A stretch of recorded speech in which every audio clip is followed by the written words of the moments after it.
Mon observation de l'histoire m'a appris que ceux qui fondent leur comportement sur une détestation systématique de l'Occident dérivent généralement vers la barbarie, vers la régression, et finissent par se rabougrir et se punir eux-mêmes.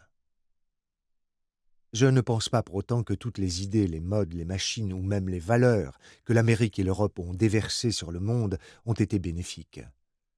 On y trouve le meilleur et le pire, et ce n'est jamais une bonne attitude de tout accepter, tout adopter, tout copier sans discernement. De ce fait, il est indispensable de s'ouvrir également à d'autres contributeurs venus de traditions différentes et qui ont su démontrer la valeur de leur génie propre. C'est certainement le cas de l'Asie orientale qui, tout en intégrant divers éléments de la civilisation occidentale, apporte à celle-ci des correctifs nécessaires. Les succès enregistrés par les sociétés de tradition confucéenne en matière d'économie, comme en matière d'éducation, font d'elles des sources d'inspiration et des exemples à méditer attentivement, y compris en Occident, où l'on a trop tendance à considérer comme accessoire et superflu, voire bêtement folklorique, tout ce qui vient d'ailleurs. Il y a notamment une question qui me paraît fondamentale, celle du rapport à la religion. Dans les pays de tradition monothéiste, qu'ils soient chrétiens, musulmans ou juifs, ainsi que dans le monde hindouiste, ce rapport se révèle de plus en plus pernicieux, surtout en raison du lien malsain qui s'y est établi entre religion et identité. Je ne nierai pas que la tragédie de mon pays natal, le Liban, me rend plus sensible à cet aspect des choses, mais je serais arrivé à la même conclusion si j'étais né au Nigeria, en Irlande, en Inde, en Afghanistan, en Bosnie, ou tout simplement dans ma patrie adoptive, la France. Les déchaînements identitaires, en particulier ceux qui s'appuient sur une référence divine, empoisonnent l'existence de la plupart des sociétés humaines et ils ne cessent de s'aggraver. À l'inverse, dans les pays d'Asie orientale, l'identité ne s'appuie pas sur la religion.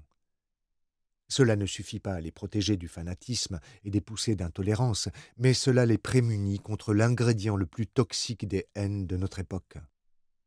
En Chine, le docteur Sun Yat-sen, fondateur de la République, et qui est la seule personnalité politique à être vénérée aussi bien à Pékin qu'à Taipei, s'était converti dans sa jeunesse au protestantisme, et cela n'a aucunement compromis son image de patriote, ni sa carrière politique, ni sa place dans l'histoire de sa grande nation.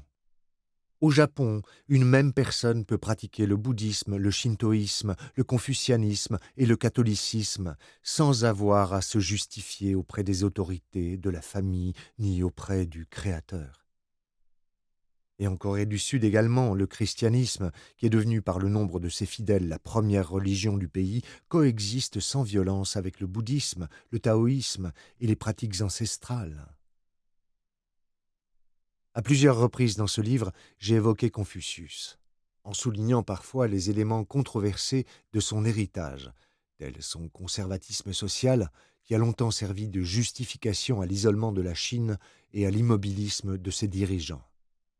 Mais il y a un apport essentiel, que nul ne peut lui contester, celui d'avoir inculqué une fois pour toutes aux innombrables personnes qui le vénèrent que ce qui importe pour un citoyen, c'est son comportement dans la cité, pas ses préférences métaphysiques. Il n'est pas honteux pour les civilisations, même les plus glorieuses et les plus florissantes, de se mettre parfois à l'école des autres.